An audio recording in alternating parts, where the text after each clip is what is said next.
सर्व पत्रकार मित्रांचं मी आजच्या पत्रकार परिषदेमध्ये स्वागत. मनोज जरांगे पाटील यांचं उपोषण आज त्यांनी मागे घेतलंय, त्याबद्दल मी मनोज जरांगे पाटील यांचं मनापासून आभार मानतो त्यांचे, आणि त्यांच्या सहकाऱ्यांचे देखील आभार मानतो. आणि सकल मराठा समाजाने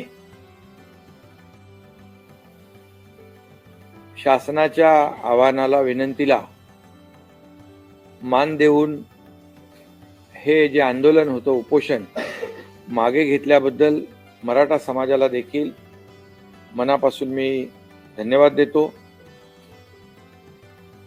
यामध्ये जे मुद्दे मनोज जरांगे पाटील यांनी आमच्या शासनाच्या शिष्टमंडळासमोर मांडले, खरं म्हणजे मी शिष्टमंडळातले माजी न्यायमूर्ती मारुतराव गायकवाड साहेब आणि न्यायमूर्ती सुनील सुकरे साहेब यांचं देखील मनापासून अभिनंदन करतो. त्याचबरोबर त्यांच्याबरोबर ॲडव्होकेट हिमांशू सचदेव आणि इतर कायदे तज्ज्ञ या शिष्टमंडळात होते. आणि त्याचबरोबर आमचे मंत्रिमंडळातील सहकारी संदीपान भुमरे, उदय सामंत, धनंजय मुंडे, अतुल सावे, बच्चू कडू, नारायण कुचे यांनी देखील मनोज जरांगे पाटील यांच्याशी चर्चा केली. आम्ही परवाच्या दिवशी मी स्वतः मनोज जरांगे पाटील यांच्याशी फोनवरून चर्चा केली होती. त्यांचे काही मुद्दे होते, त्या बाबतीमध्ये मी देखील त्यांच्याशी बोललो आणि त्यांनी एवढंच सांगितलं की सरकार टिकणारं, कायद्याच्या चौकटीत बसणारं आरक्षण देण्यास कटिबद्ध आहे. आणि ज्या कुणबी दाखले जे आपण मराठवाड्यात देतोय, कुणबी नोंदी ज्या सापडत आहेत, जो आपला 1967चा निर्णय आहे, 2004चा GR देखील आहे की ज्या जुन्या नोंदी आहेत कुणबी, त्यांना आपण कुणबी दाखला देणं, यावर देखील खूप मोठं यश जस्टिस शिंदे कमिटीला मिळालं असं मी त्यांना म्हणालो. जवळपास 13,500 14,000 अशा प्रकारच्या नोंदी आणि दाखले ज्या नोंदी सापडल्यात, ती एक मोठी अचिव्हमेंट आहे. आणि त्यासाठी जस्टिस शिंदे कमिटीने देखील दिवस रात्र काम केलंय. आणि म्हणून ज्यांनी जेव्हा त्यांना आणखी यामध्ये कुणबी नोंदी सापडणार आहेत असं जे काही खात्री पटल्यानंतर त्यांनी मुदत मागितली. हेही मी मनोज जरांगे पाटील यांच्याशी बोललो आणि मी त्यांना हेही सांगितलं की उद्या आपण जे काही निर्णय घेणार आहोत तो टिकणारा पाहिजे, तो कुठे चॅलेंज होऊ नये.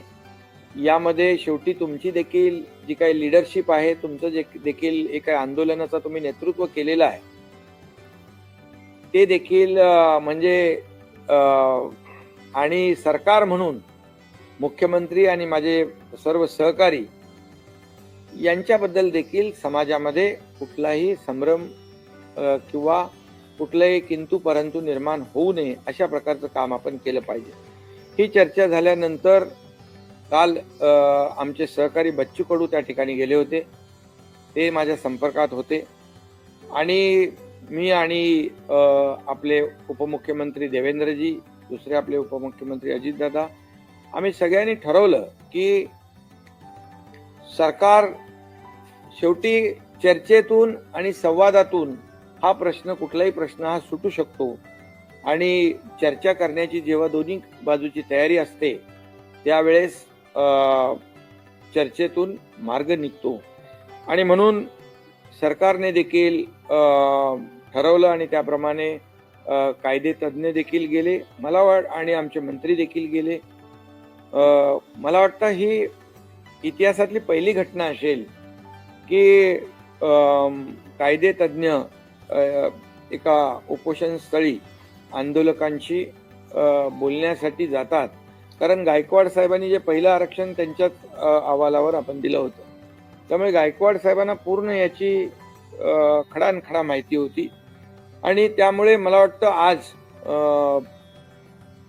हे सर्व चर्चा झाल्यानंतर मनोज जरांगे पाटील यांना देखील जे जस्टिस शिंदे यांनी काम केलेलं, त्यांच्या कमिटीने काम केलेलं, याच्यावर विश्वास आणि त्यांनाही खात्री पटली की खऱ्या अर्थाने सरकार अतिशय गांभीर्याने प्रामाणिकपणे काम करते आहे.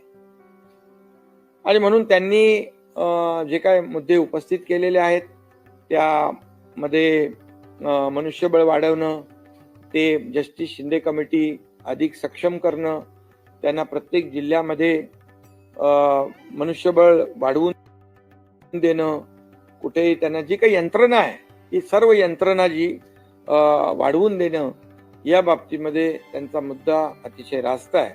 आणि त्यानुसार ज्या ज्या ठिकाणी राज्यामध्ये ज्या कुणबी नोंदी आहेत या तपासल्या जातील आणि त्यावर त्यांना कुणबी दाखले देण्याचा जो GR सरकार आहे त्याची अंमलबजावणी पूर्णपणे केली जाईल. शेवटी सरकार म्हणून आपण कुठलाही निर्णय असा घाई गडबडीमध्ये घेऊ शकत नाही. त्याला कायदेशीर आव्हान निर्माण होतील, ते कायदेशीर ह्याच्यावर टिकणार नाहीत. आणि मग सरकार म्हणून आम्ही कुणाची, मराठा समाजाची किंबहुना इतरही समाजाची कुणाची फसवणूक, वेळ काढूपणा फसवणूक करू शकत नाही, करणार नाही. आणि सरकार वेळ काढूपणा देखील करणार नाही. आज जी मुदत 2 महिन्याची आहे त्यामध्ये जास्तीत जास्त काम करून या मराठा समाजाला न्याय कसा देता येईल आणि त्याचबरोबर इतर जे काही समाज आहेत या इतर समाजाला त्यांच्यावरही अन्याय न करता जे काम आपल्याला करायचं आहे त्यामध्ये सरकार कुठेही कमी पडणार नाही, अशा प्रकारचा निर्णय आज आपण घेतलेला आहे. आणि मला वाटतं बाकी तर सगळे मुद्दे आपली तिकडे टीम तिकडे होतीच आणि जे जे काही चर्चा आमचे लोक करत होते आणि मनोज जरांगे पाटील मुद्दे उपस्थित करत होते हे आपल्याला देखील सर्व माहीत आहेत. आणि म्हणून या वेळेमध्ये ज्यांच्या नोंदी ज्यांच्या आहेत त्या नोंदी तपासण्याचं काम युद्ध पातळीवर केलं जाईल आणि त्यांना दाखले दिले जातील. त्याचबरोबर दुसरा जो टप्पा आहे जे सुप्रीम कोर्टाचं क्युरेटिव्ह पिटिशन जे आहे याच्यावर देखील आपण काम करतोय. आणि सुदैवाने मागच्या निर्णयामध्ये मागे जेव्हा सुप्रीम कोर्टाने मराठा समाजाला आरक्षण देता येणार नाही असा निर्णय घेतला, त्यामध्ये देखील काही ज्या त्रुटी आहेत, काही त्याच्यामध्ये कोर्टाची निरीक्षणं आहेत आणि ती देखील पूर्णपणे आपली जी 3 निवृत्त न्यायाधीशांची कमिटी आहे, जस्टिस भोसले, जस्टिस गायकवाड आणि जस्टिस शिंदे यांची कमिटी जी आहे ती काम करते आहे. आणि त्याच्यामधले ते जे काही त्रुट्या आहेत त्या सुप्रीम कोर्टाने आता जो काही विंडो ओपन केलेला आहे ड्यू प्रोसेसमध्ये ते आमचं म्हणणं ऐकणार आहेत. आणि त्यावेळेस तोही मुद्दा, त्या ठिकाणी जे मुद्दे आहेत, जे मराठा समाज मागास कसा आहे हे सिद्ध करण्याचं काम देखील सरकार करेल. त्यासाठी जो मागासवर्ग आयोग आहे तो देखील युद्ध पातळीवर काम करेल. आणि ज्या पूर्णपणे त्रुटी मागच्या निर्णयामध्ये कोर्टाने दाखवून दिलेल्या आहेत त्या पूर्ण त्रुटी दूर केल्या जातील आणि ते देखील टिकणारं मराठा आरक्षण, कायद्याच्या चौकटीत बसणारं मराठा आरक्षण देण्यास देखील सरकार कटिबद्ध आहे. आणि ह्या 2 मार्गाने आपलं हे सरकार काम करेल. आणि निश्चितपणे या मराठा समाजाचं जे एकजूट आणि जे काही आंदोलन झालं यासाठी सरकार देखील पूर्णपणे या सर्व बाबींवर सर्व यंत्रणा जी आहे, सर्व पूर्ण विभाग जे आहेत, प्रत्येक जिल्हाधिकारी हे सगळ्या लोकांना अशा प्रकारचे निर्देश देता येतील. आणि एका जिल्हाधिकाऱ्याकडून त्या जिल्ह्यामध्ये 10 लोक कमीत कमी 10 लोक तर फक्त याच कामावर या कामाचीच जबाबदारी देण्याचं देखील सरकार काम करेल.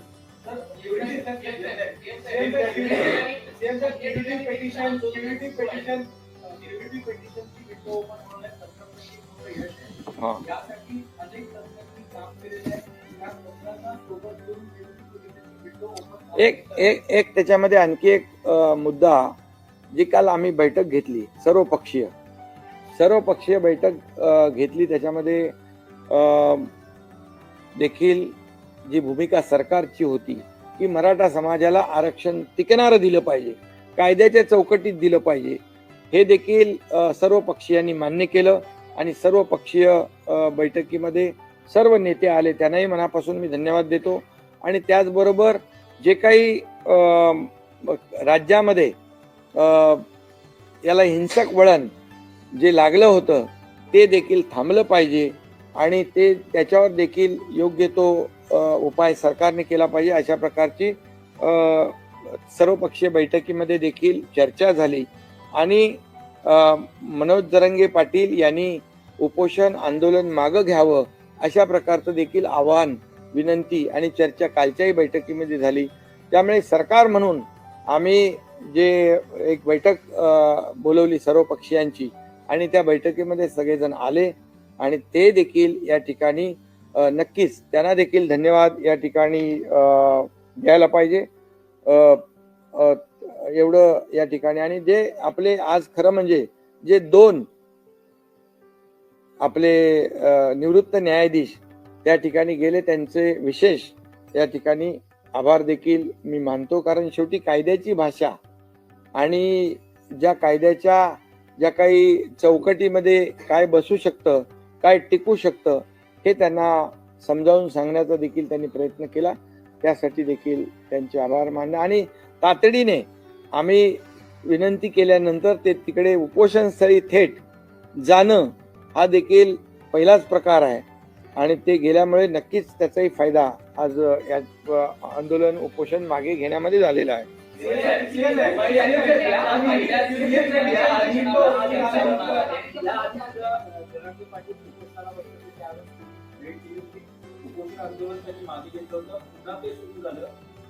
हा तात्पुरता दिलासा आहे, कारण त्यांनी 2 महिन्यांचा कालावधी दिलेला आहे सरकारला.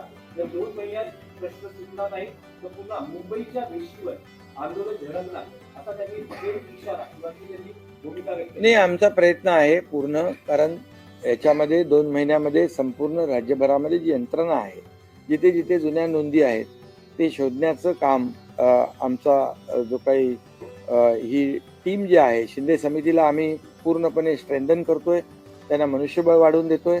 प्रत्येक जिल्ह्यामध्ये आवश्यक ज्या काही बाबी आहेत ते आम्ही करून देऊ. आणि त्यामुळे विश्वास आहे की हे काम पूर्ण होईल. आणि त्याचं डे टू डे जे काय अपडेट आहे, जे काय प्रोग्रेस आहे, तो देखील मनोज जरांगे पाटील यांनाही आम्ही सांगितलंय की तुम्ही देखील या कमिटीमध्ये आवाहन केलं, विनंती केली की तुमचेही लोक या कमिटीमध्ये असतील तर तेही देखील काही सूचना करू शकतील, काही त्याच्यामध्ये आणखी काही उणिवा असतील तर त्या आम्ही दूर करू शकतो सरकार म्हणून. त्यामुळे मला वाटतं एक अशा प्रकारची वेळ येणार नाही.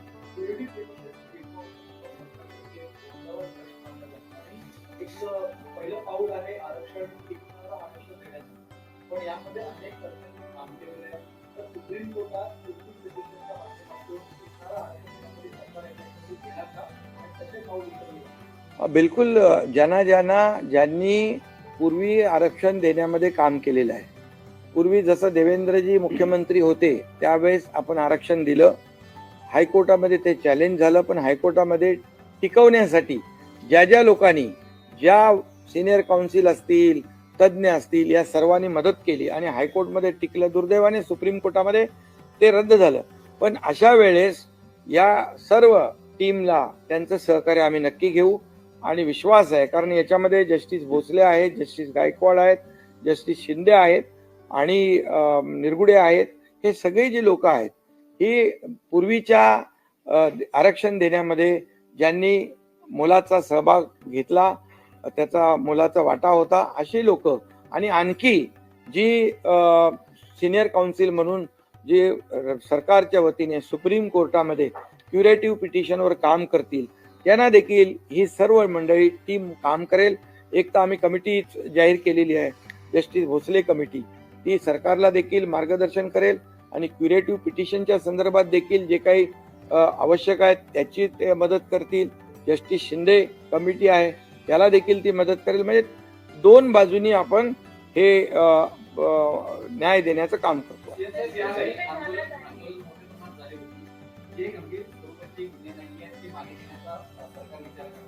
गंभीर स्वरूपाचे जे गुन्हे नाहीत आणि जे लोकशाहीमध्ये आपण आंदोलन ज्या पद्धतीने करतो असे जे काही गुन्हे आहेत ते आमच्या शिष्टमंडळाने त्यांना शब्द दिलेला आहे. सरकार देखील जे अगोदर म्हणजे जरांगे पाटील जेव्हा अगोदरच्या वेळेस उपोषणाला बसले होते त्यावेळेस देखील काही गुन्हे दाखल झालेले आहेत, त्यांची गुन्ह्याची पडताळणी करून आपण ते गुन्हे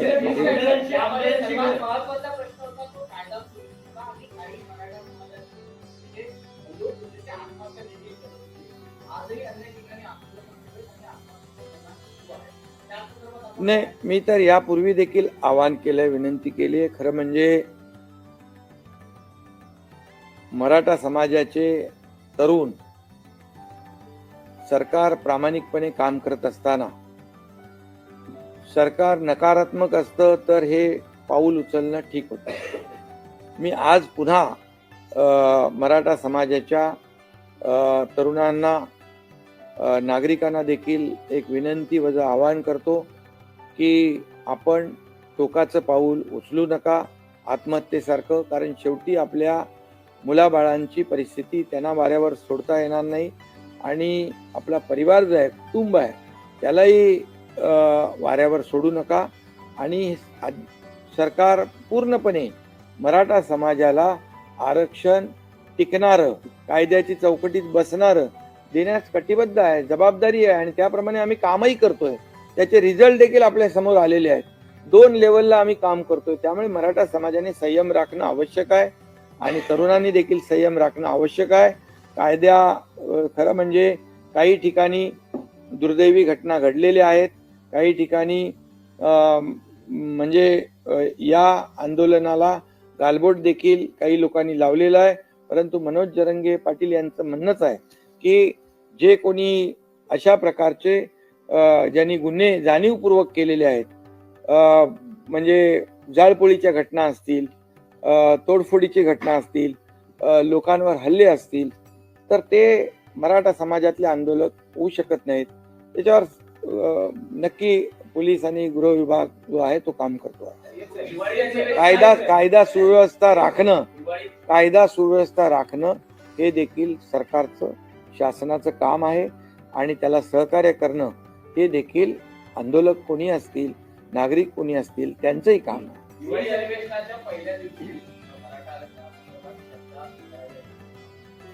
हा बिलकुल चर्चा काय, आता चर्चा आपण तर कामच करतोय, चर्चेला काही बंदी नाहीये.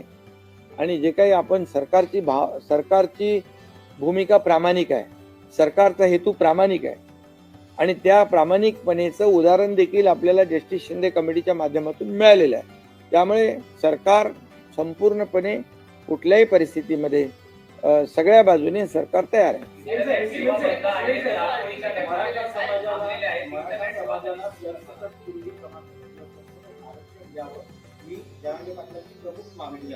नाही, तुम्ही असं कुठेतरी भरकट होऊ नका. कारण जे आता त्यांनी सांगितलेलं आहे की ज्यांच्या नोंदी आहेत कुणबी, त्यांना तुम्ही तात्काळ युद्ध पातळीवर दाखले देण्याचं काम करा आणि या बाबतीमध्ये प्रत्येक जिल्ह्यामध्ये 10 लोक अधिकचे द्या आणि हे काम युद्ध पातळी 2 महिन्यामध्ये पूर्ण करा. आणि तशा प्रकारचं आश्वासन आमच्या लोकांनी दिलेलं आहे.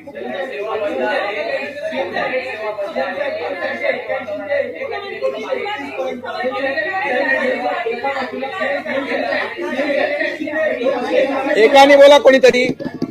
अरे नाही, तुम्ही बोला.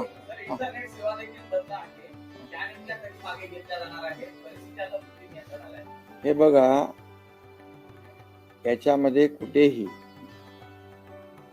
ज्या ठिकाणी अतिशय मोठ्या प्रमाणावर कायदा सुव्यवस्था बिघडली ज्या ठिकाणी जाळपोळ झाली, लोकप्रतिनिधींच्या घरावर हल्ले होऊ लागले, अशा परिस्थितीमध्ये कायदा अबाधित राखणे, सुव्यवस्था राखणे हे पोलिसांचं काम आहे.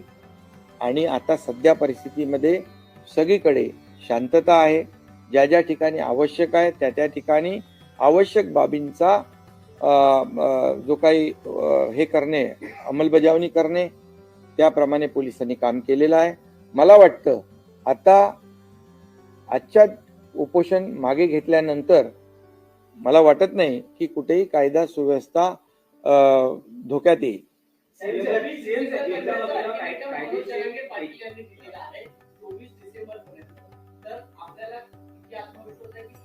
नाही, आता 2 जानेवारी पर्यंत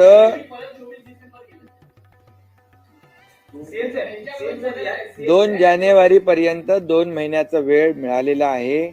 आणि त्या 2 महिन्यामध्ये बरचसं काम म्हणजे जे आहे, जे ठरवून दिलेलं आहे ते काम नक्की होईल.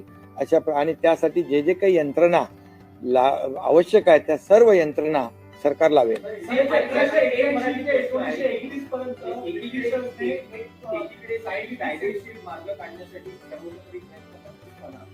केंद्र सरकारकडून सुद्धा या प्रश्नी काही मदतीची किंवा सहकार्याची अपेक्षा करता का?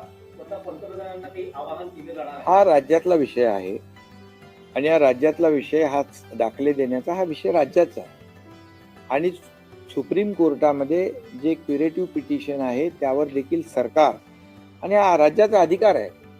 त्यामुळे राज्याचा अधिकार आहे, राज्य त्यामध्ये पूर्ण ताकद लावेल. जे जे काही करायचं ते राज्य सरकार करेल. आणि मराठा समाजाला टिकणारं, कायद्याच्या चौकटीत बसणारं आरक्षण देण्याची तो शब्द आहे, तो शब्द पाळेल.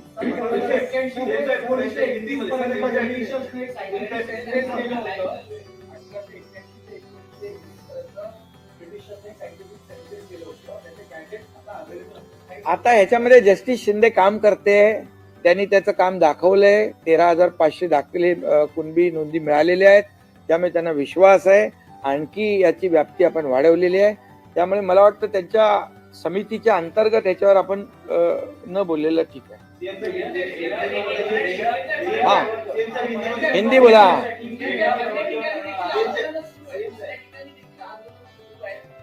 ठीक आहे, आता आंदोलन जे आहेत, आजचं उपोषण मागे घेतल्यानंतर सगळ्यांनाच आवाहन केलेलं आहे की आज सगळ्यांना मी आवाहन करतो, विनंती करतो. समोर दिवाळी आहे, मुलांच्या शाळा आहेत, सगळेच आज संकटात आहेत. तुमची पत्रकारांची पण दिवाळी आहे, सगळ्यांचीच आहे. त्यामुळे तुम्ही पण जरा मी पुन्हा एकदा सांगतो की हा लोकशाहीतला 4था स्तंभ आहे. जशी सरकारची जबाबदारी आहे राज्यामध्ये शांतता, कायदा सुव्यवस्था राखणं, तशीच देखील आपल्या सगळ्यांची आहे. त्यामुळे मला वाटतं आपल्या सगळ्यांचं सहकार्य एक सकारात्मक बाबीतून आपण पुढे गेलो तर नक्की आणि चर्चेतून मार्ग निघतो. यासाठी सरकारने चर्चा सुरू केली. मी आणि दोन्ही आमच्या उपमुख्यमंत्र्यांनी आमच्या शिष्टमंडळाला पाठवलं, कायदेशीर जे तज्ज्ञ आहेत त्यांनाही पाठवलं आणि मला वाटतं मार्ग निघालेला आहे. तुम्ही देखील याकडे सकारात्मक दृष्टीने बघा तर बरं होईल.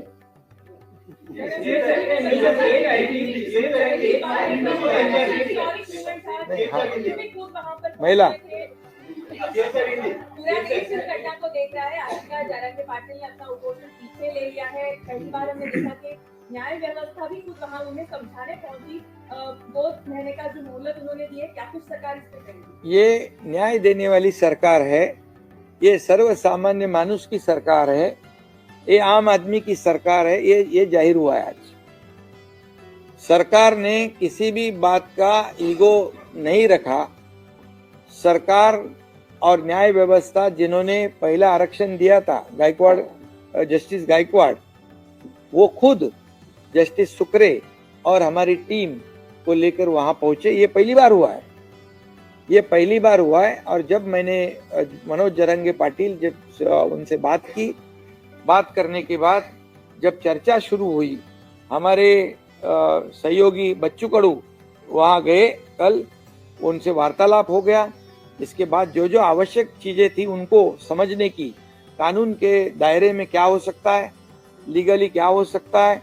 इसलिए मैं इनको, हमारे जस्टिस गायकवाड़, जस्टिस सुक्रेश साहब को और उनके दूसरे हिमांशु सचदेव, इनको धन्यवाद देना चाहता हूं कि हमारी विनती के अनुसार वो वहां पर पहुंचे। ये पहली बार हुआ है और इससे साबित होता है कि ये सरकार जो है कोई भी अड़ेल भूमिका नहीं लेती है।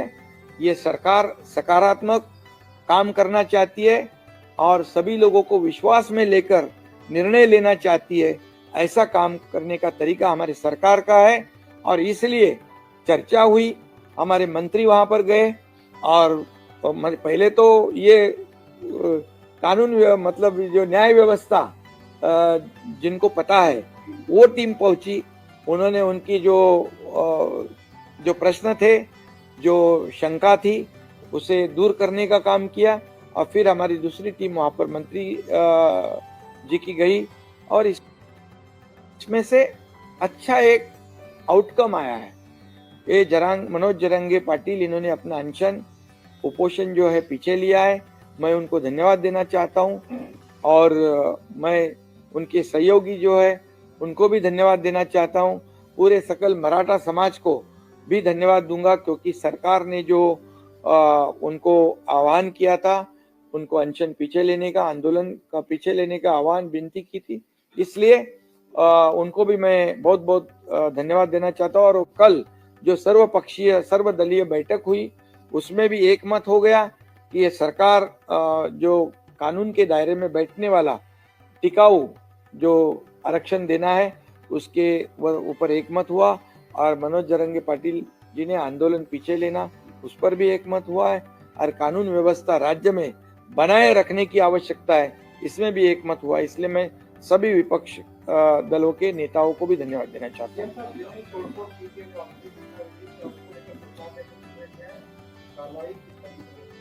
जो आंदोलन लोकशाही के माध्यम से होता है, जो पहले आंदोलनकारियों ने जो उनके ऊपर गुने दाखिल हुए थे, पुलिस वो काम कर रही है जो लोकशाही के माध्यम से, जैसे उपोषण है,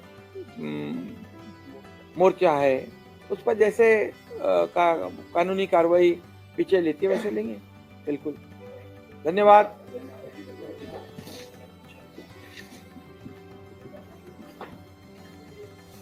हे जरा बंद करू।